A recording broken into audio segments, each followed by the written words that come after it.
Bueno, el tema de hoy es sobre la gloriosa o la salvación gloriosa en Cristo. Y esto es solamente una manera de introducción lo que vamos a ver el día de hoy, por lo tanto no es un mensaje tan complicado, es un mensaje sencillo, no es un mensaje tan largo, pero quiero al menos hoy ver tres cosas. Y lo primero que quiero ver es el soporte bíblico de la salvación. Vale la pena indicar que los teólogos en el siglo XVI, en el latín, llamaron a la salvación el Ordo Salutis. Y eso quiere decir orden de la salvación. Es decir, cómo ocurrieron o cómo ocurrió el proceso de la salvación, qué es lo que ocurre cuando alguien es salvado.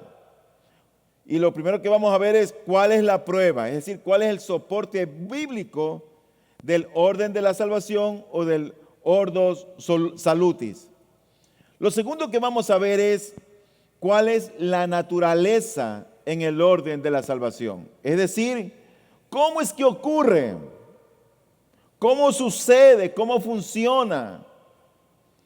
Porque ahora nosotros parece ser que la salvación la tenemos tan en poco que pasan una persona, venga aquí, repite la oración, cristiano, y ya, salvos. Y tú nunca ves eso en la Biblia. La gente que era salva tenía convicciones firmes, hacían cambios radicales en su vida. Tú ves a un Zaqueo, Señor, voy a devolver todo lo que he robado. La mitad lo voy a dar a los pobres. Tú ves a Mateo, deja tirado sus cuentas y sigue al Señor. Por lo tanto, la salvación en la vida del hombre causa realmente estragos que cambia a la persona para siempre. La persona salva nunca jamás vuelve a ser la misma. Es alguien diferente. Y en tercer lugar, nosotros lo que vamos a ver es algunas lecciones que debemos aprender de esta llamada orden de la salvación, como dicen los teólogos. Entonces, vamos a empezar viendo algunos soportes bíblicos del orden de la salvación. Y hay diversas, y al menos quiero mostrar 8 textos bíblicos que hablan que siempre algo ocurre después y algo primero. Y eso es lo que quiero mostrar. Por ejemplo, en Juan capítulo 3, versículos 3 y 5, dice la Biblia: respondió Jesús y le dijo, en verdad te digo que el que no nace de nuevo no puede ver el reino de Dios. El 5. Jesús respondió, en verdad te digo que el que no nace de agua y del Espíritu no puede entrar en el reino de Dios.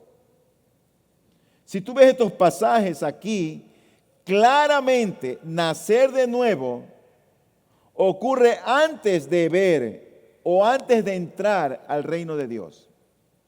¿No es cierto? No hay que perderse. Tú quieres ver el reino de Dios, tienes que nacer de nuevo, dijo el Señor. Juan capítulo 1, versículo 12. Pero a todos los que le recibieron, les dio el derecho de llegar a ser hijos de Dios, es decir, a los que creen en su nombre. Claramente otra vez, recibir el derecho de convertirse en hijos de Dios es después de recibir a Cristo, no es antes. Tú ves en el mundo, todo el mundo dice y cree que es un hijo de Dios, pero nunca han recibido a Cristo. Así que no es que se es primero hijo y después se recibe al Señor, es todo lo contrario. Primeramente recibimos a Cristo, recibimos al Señor, lo reconocemos como nuestro Dios, como nuestro Salvador, y después tenemos el derecho de llegar a ser hechos hijos de Dios. Primera de Juan 3:9. Ninguno que es nacido de Dios practica el pecado, porque la simiente de Dios permanece en él. Y no puede pecar porque es nacido de Dios. Pecamos de pensamiento, pecamos de palabra, pecamos de hecho. Pero una cosa es pecar y otra cosa es practicar el pecado. Que tú siempre estés pecando en lo mismo y lo mismo y lo mismo y lo mismo. Ya no estás pecando, estás practicando el pecado. Pero dice el Señor aquí que ser nacido de Dios y tener esa semilla o esa simiente en ti, morando en ti o morando en nosotros, ocurre antes de no practicar el pecado. Porque dice el texto, ninguno que es nacido de Dios, primeramente se nace de Dios. Dice luego, practica el pecado. Porque la simiente de Dios, o sea, la semilla de Dios, la palabra de Dios, permanece en él. Y no puede pecar porque es nacido de Dios. Conozco a alguien que dice ser creyente, pero en toda la vida de cristiana que he conocido a esta persona, no deja de tener una palabra tan soez de sus labios. Y parece ser una persona que está practicando el pecado.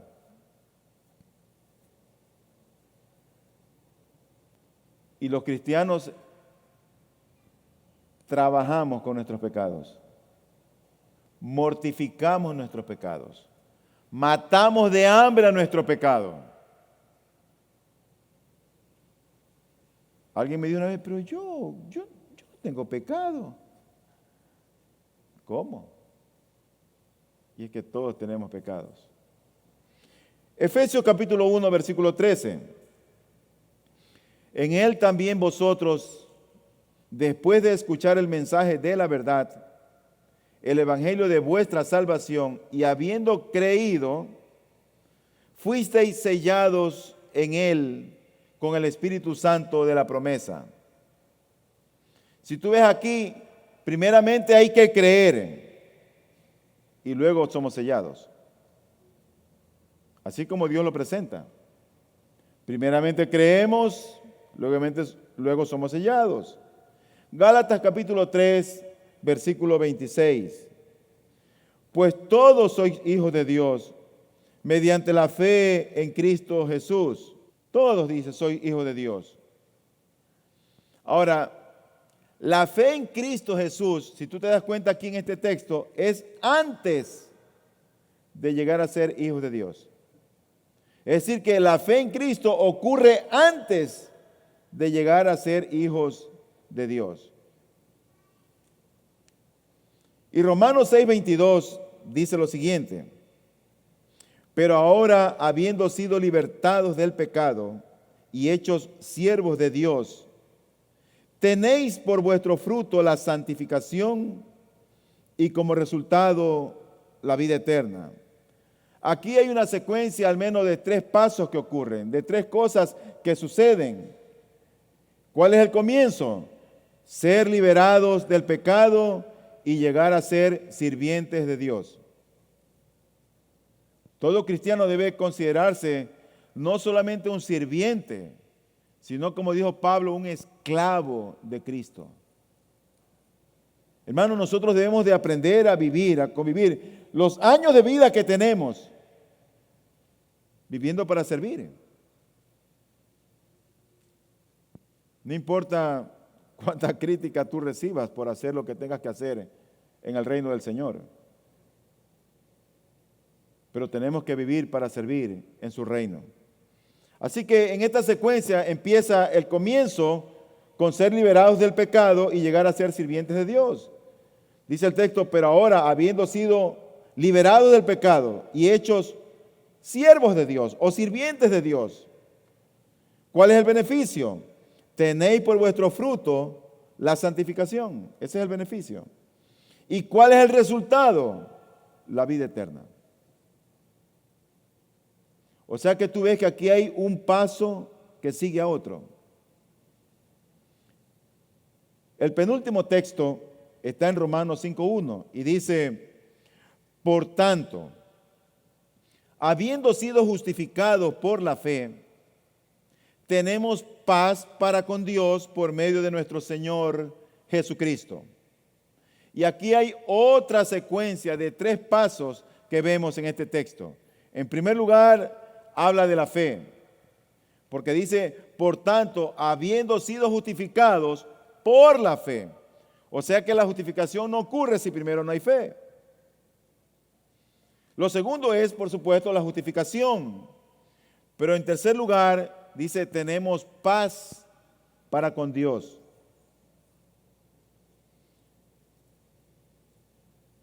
El octavo texto está en Juan capítulo 20, versículo 31, donde dice, pero estas se han escrito para que creáis que Jesús es el Cristo, el Hijo de Dios, y para que al creer tengáis vida en su nombre.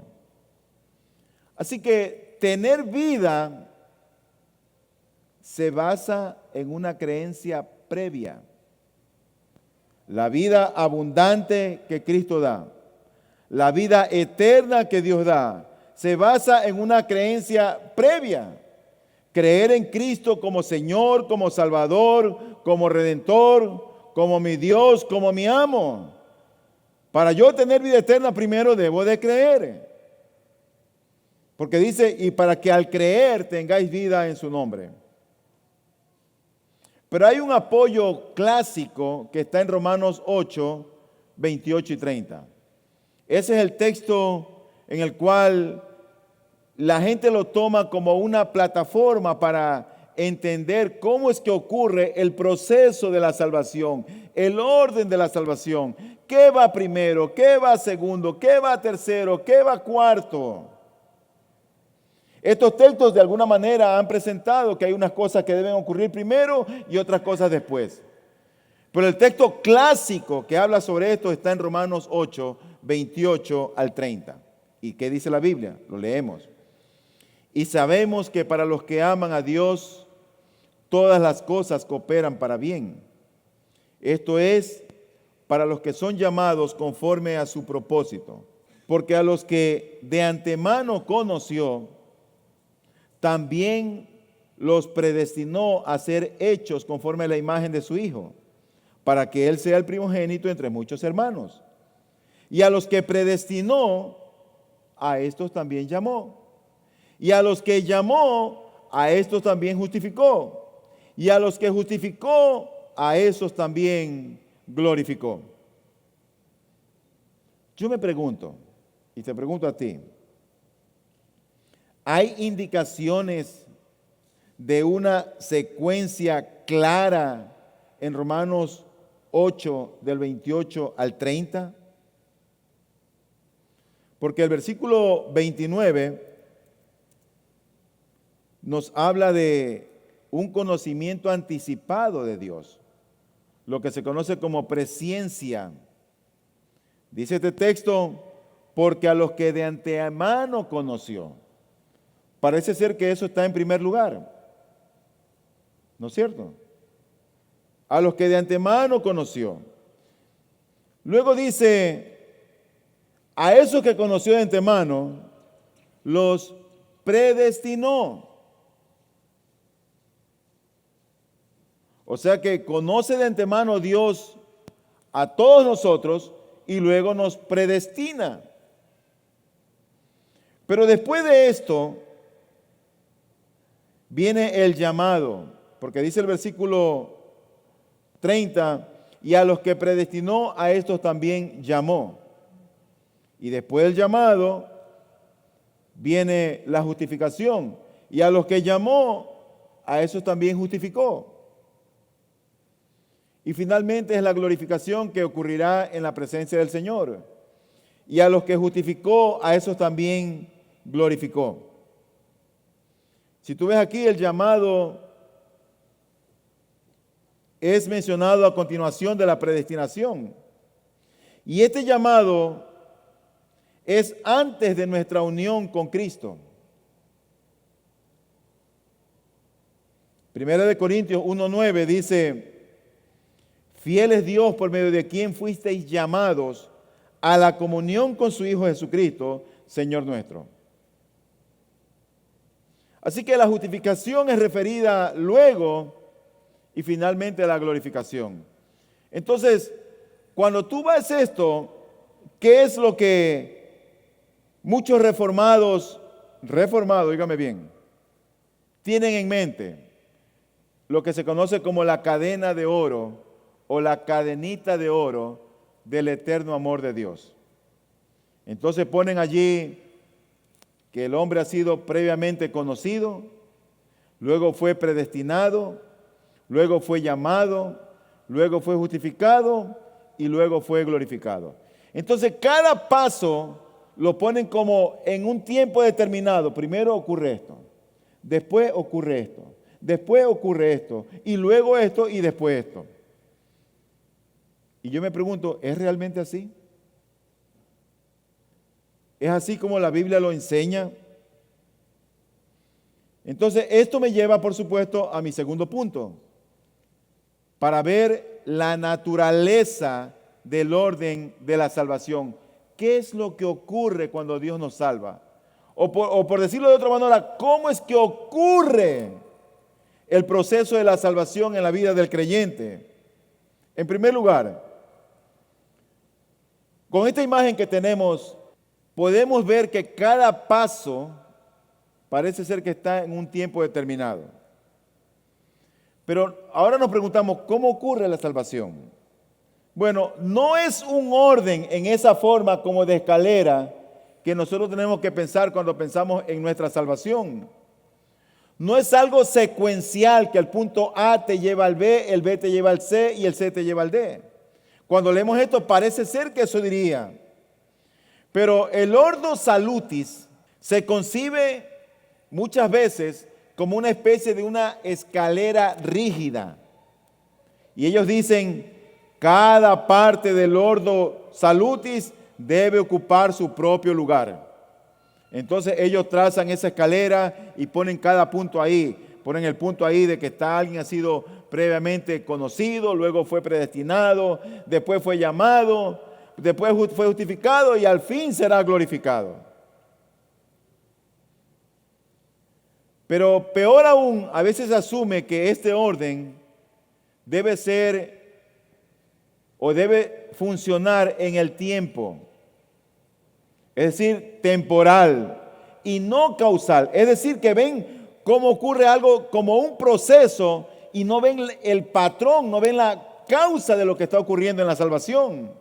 Entonces hablan en primer lugar de un llamamiento eficaz. Luego hablan de la gente que es regenerada. No, primero Él te llama, después te regenera, después te da fe, después te da el arrepentimiento, después te justifica Dios, después te adopta, después te santifica, luego tú perseveras y al final Él te va a glorificar. Entonces nosotros tenemos en nuestra mente muchas veces que la naturaleza o el proceso de la salvación ocurre como una escalera. Un paso lleva al otro. Y yo me pregunto, o tú te preguntarías tal vez, pastor, ¿y qué tiene eso de malo? ¿Dónde está lo malo en eso? Al menos hay tres cosas que te quiero decir. Número uno, el orden o secuencia a menudo no es temporal. No ocurre así en el tiempo como se lo ve.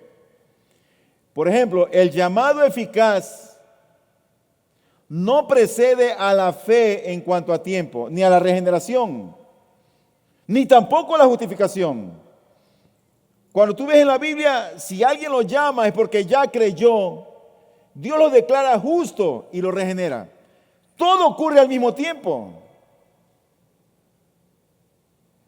En segundo lugar, las partes del orden de la salvación que fueron presentadas en esa escalera secuencial como conocido de antemano, predestinado, llamado, justificado y glorificado, esas partes, aunque distintas, son inseparables. Nunca están separadas. Y pienso yo que está mal pensar en la relación entre la fe y el arrepentimiento de manera secuencial. Porque cuando alguien cree, inmediatamente es porque está arrepentido.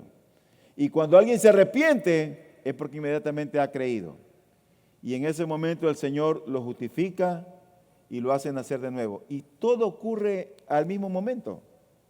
O sea que no hay una secuencia. En tercer lugar, y yo creo que lo más problemático, es que este punto de vista de la escalera, como ocurre la salvación, ignora una idea bíblica fundamental que es la estructura real de la salvación. Yo te pregunto, mi hermano, ¿cuál es la estructura fundamental sobre la cual descansa la salvación de Cristo? La salvación en Cristo. ¿Qué tú crees? ¿Te has puesto a pensar en qué tú crees que descansa nuestra salvación? ¿Saben qué descansa nuestra salvación? En nuestra unión con Cristo. Ahí descansa nuestra salvación. Esta unión con Cristo controla la estructura de la aplicación de la salvación. Así que el orden es un patrón claro y estructural. Hay un patrón, hay una estructura ya establecida en la salvación. Y eso es que no hay una secuencia u orden como los peldaños de una escalera que ocurren en el tiempo, sino una estructura o un patrón que controla la aplicación de la salvación. Es decir, que las partes del orden o del orden de la salvación o del ordus salutis, aunque distintas, son inseparables, permitiendo así que el concepto de la unión con Cristo tenga un lugar apropiado y la salvación descansa sobre esa unión que tenemos con Cristo. Ahora cobra para ti un poquito más de sentido porque el Señor dijo, separados de mí, nada podéis hacer. Ahora cobra un poquito más de sentido tal vez comprender por qué es que alguien parece ser cristiano y después tú lo ves haciendo cosas indebidas. Tal vez ha oído de Cristo, pero no está unido a Cristo. ¿Sabe lo que hace que nuestra salvación sea segura? ¿Y qué es lo que ocurre para decir, este es cristiano? Que estamos unidos a Cristo. Todos esos pasos que nosotros hemos visto, ¿sabe sobre qué descansan? Sobre nuestra unión con Cristo. Por eso que el Señor habló de que Él es la vid verdadera y vosotros los pámpanos. Podemos hablar de gracia, podemos hablar de fe, pero el patrón sobre el cual descansa nuestra salvación es la unión que tenemos en Cristo el Señor. Entonces, ¿qué es lo esencial en la salvación? ¿Qué es lo esencial en ese orden de la salvación o ese ordus salutis? La unión con Cristo. Esa es la respuesta. Dice el teólogo John Murray, el tema de la unión con Cristo, dijo él, no debe ser involucrado con las otras fases de la aplicación de la redención. Cuando se ve de acuerdo con la enseñanza de la Escritura, en sus aspectos más amplios, descansa en cada paso de la aplicación de la redención. Si tú quieres ver a alguien que ha sido glorificado, es que está unido con Cristo. Si tú ves que alguien ha sido justificado, es que está unido con Cristo. Si tú ves que alguien ya es llamado, sin lugar a dudas, ya está unido con Cristo. Por eso es que Dios lo llama. Ahora, la unión con Cristo es realmente la verdad central de toda la doctrina de la salvación. No solo en su aplicación, sino también en su realización de una vez por todas en la obra terminada de Cristo.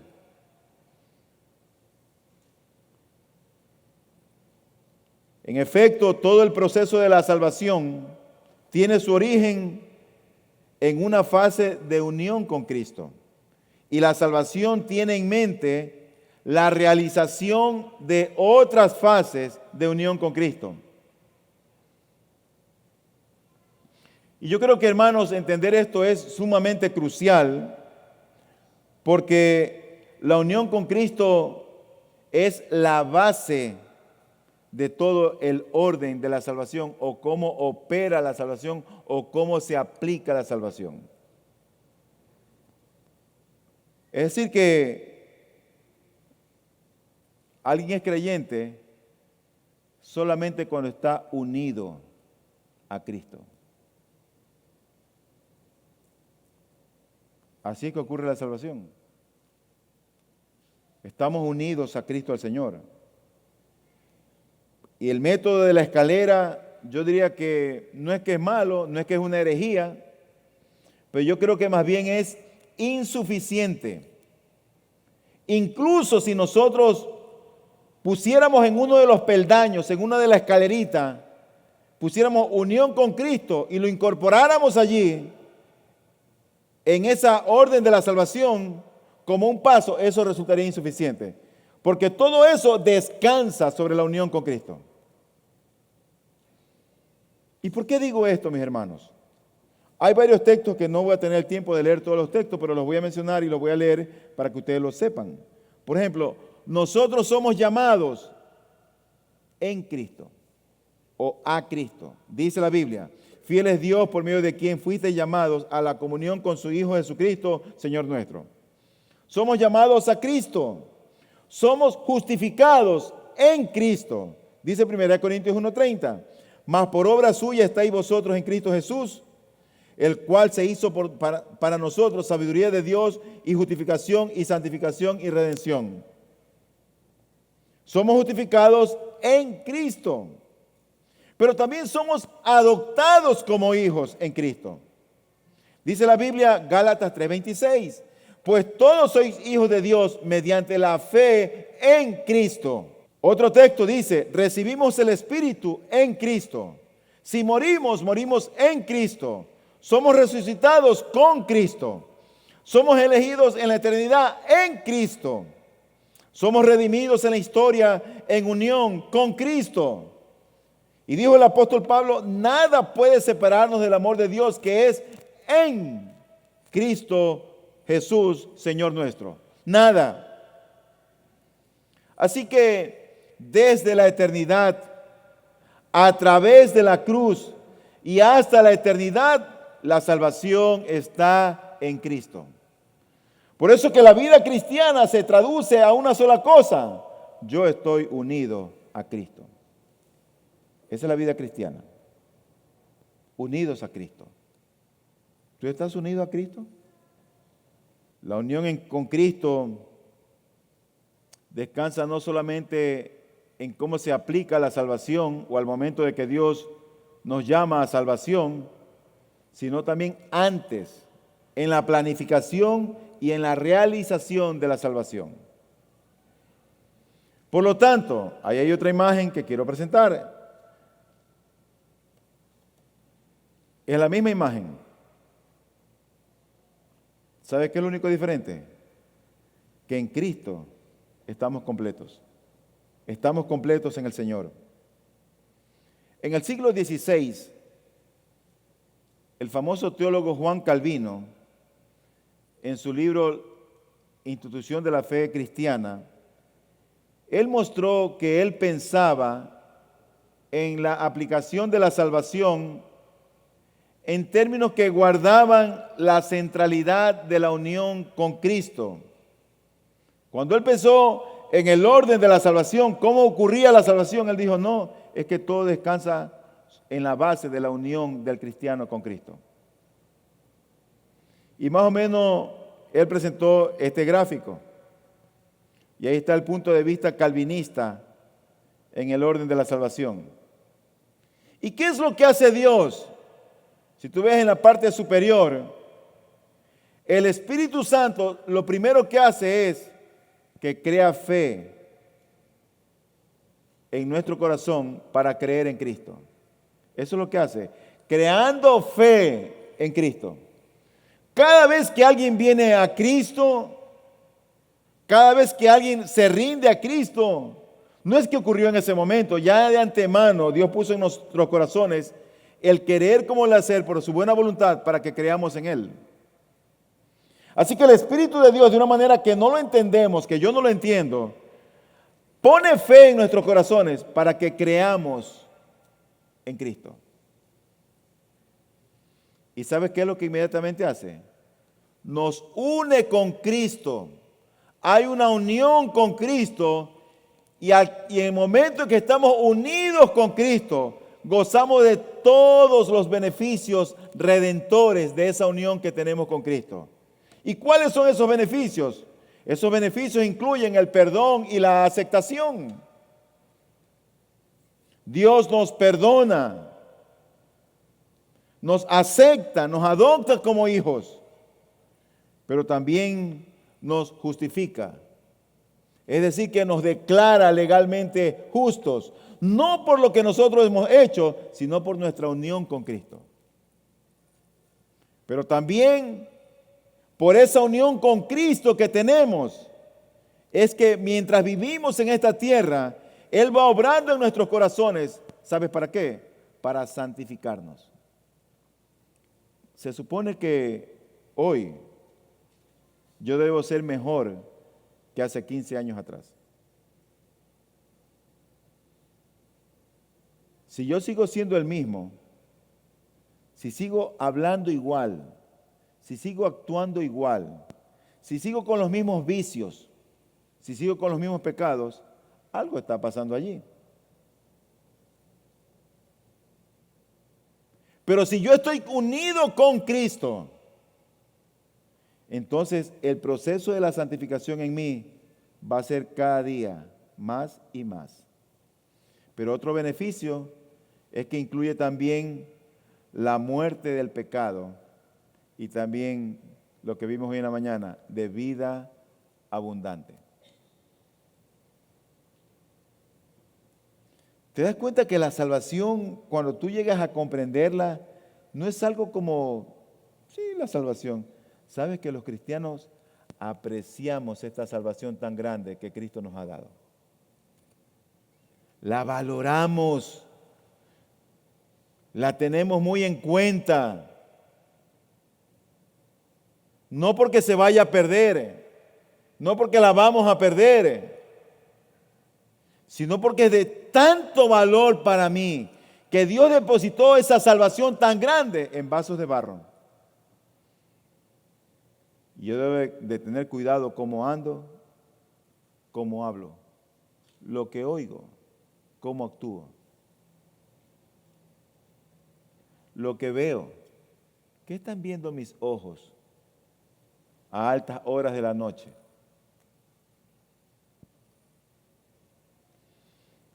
Finalmente, déjeme tratar solamente qué lecciones podemos aprender del orden de la salvación.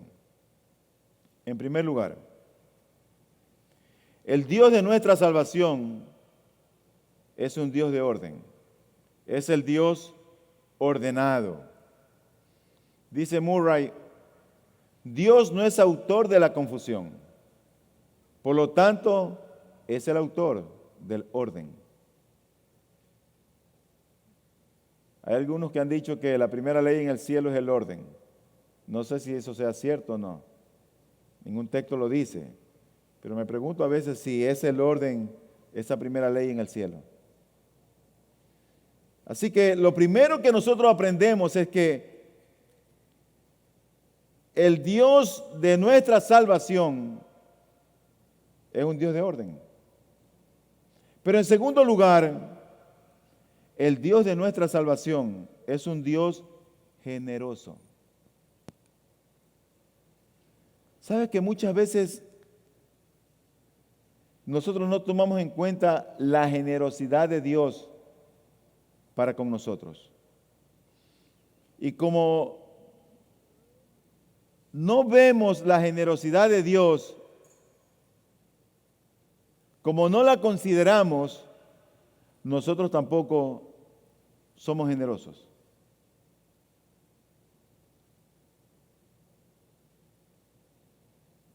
¿Sabe que la generosidad de Dios fue tan, pero tan grande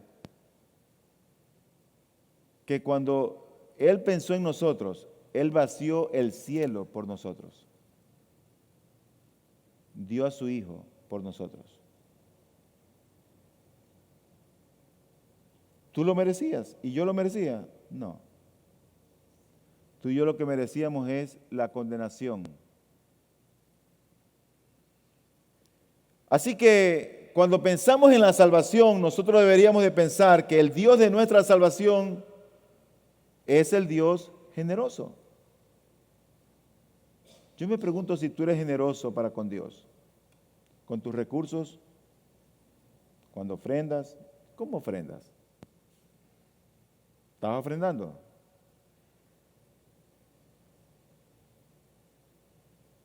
Por otro lado, yo siempre he creído que la generosidad es el resultado de nuestra gratitud a Dios. Si tú no eres grato a Dios, tú vas a dar poco a Dios. Así que Dios fue muy generoso con nosotros. ¿Cómo estás tú con tu tiempo para servir al Señor? ¿Eres generoso? ¿Cómo está tu tiempo para involucrarte con Él? En la oración, en la meditación, en la lectura de la palabra. ¿Eres generoso o tienes otros intereses? Dice Murray, la provisión que Dios ha hecho para la salvación de los hombres es asombrosamente múltiple y generosa. Porque esta provisión tiene en cuenta las múltiples necesidades del hombre y exhibe la abundancia desbordante de la bondad, sabiduría, gracia y amor de Dios. O sea, todo lo que tú y yo necesitamos en esta vida, Dios lo pensó generosamente cuando envió a Jesucristo.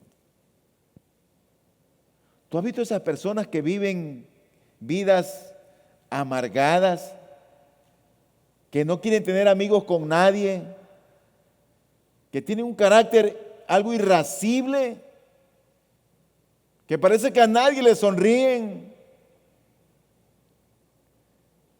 Y a veces digo, esta gente, muchas de esas personas, no todos, lo que necesitan es una pizca de amor. Tal vez no fueron amados o no fueron amadas. ¿Saben? Pero que cuando vienen esas personas a Cristo, lo primero que encuentran es ese amor incondicional, que a pesar de todo, Cristo les ama tal y cual como son. Cristo los recibe con sus fallas, con su carácter, con sus actitudes.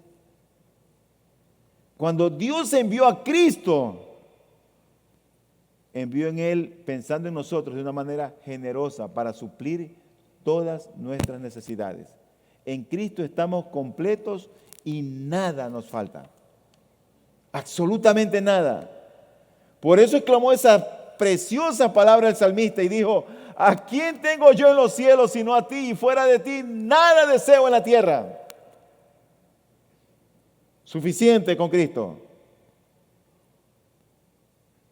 Así que el Dios de nuestra salvación es el Dios generoso, pero también el estudio del Ordo Salutis es el estudio de Cristo.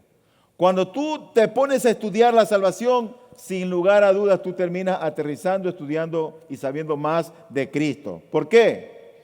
Porque si la unión con Cristo es la base de todo el orden de la salvación, entonces podemos mirar hacia adelante y vamos a estudiar forzosamente a Cristo mismo, por las bendiciones que tenemos en Él y a través de Él. Uno quiere estudiar la salvación y uno va a ver lo que hizo Cristo en la cruz, en la tierra, su oración, su intercesión por nosotros. Forzosamente uno estudia a Cristo. Así que cuando tú piensas en la salvación, pensamos en una persona, en Jesucristo.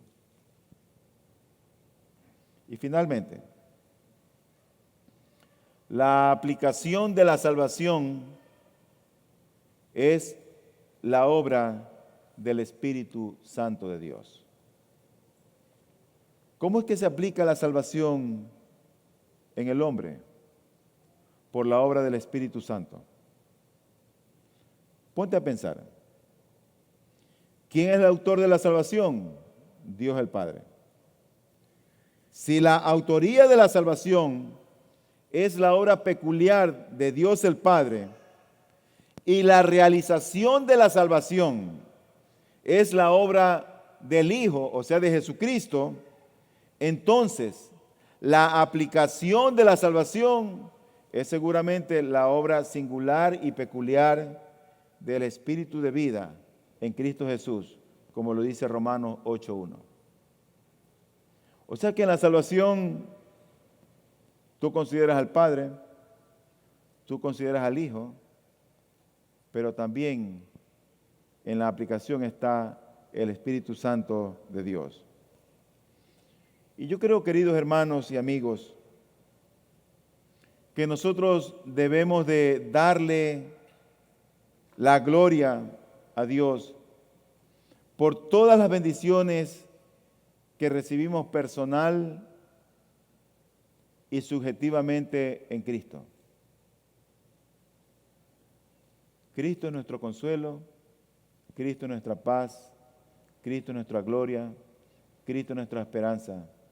Y si tú y yo no estuviéramos unidos a Cristo, nada de esas cosas para nosotros tuvieran sentido.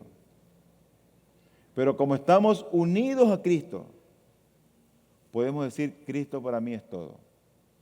Él es mi Rey, Él es mi Señor, Él es mi amo, yo soy su esclavo, yo soy su siervo, me deleito en Él, confío en Él, le amo a Él. Así que mi hermano querido, yo espero que tú aprendas a valorar esa salvación tan grande que Cristo nos ha dado. Pero no te confundas. La salvación no es un proceso como de escalera. La salvación descansa sobre un fundamento, un patrón básico, y es unión con Cristo. Si nosotros estamos unidos con Cristo, si tú estás unido con Cristo, ¿sabes qué significa eso? Que el mismo Espíritu Santo de Dios que está en Él, que está en ella, está en mí. Que ese amor que tiene Cristo por Él o por ella, también lo tiene por mí. Que Dios, así como nos ama a todos nosotros, debemos amarnos también unos a otros. Soportarnos unos a otros. Tolerarnos unos a otros. ¿Por qué? Porque como dijo el apóstol Pablo, el amor por Cristo nos constriñe. Yo oro a Dios, mi hermano, que este glorioso mensaje de la salvación muestre o nos lleve a nosotros a tener una gratitud tan grande para con Dios por lo que Él hizo por nuestras almas sin merecerlo.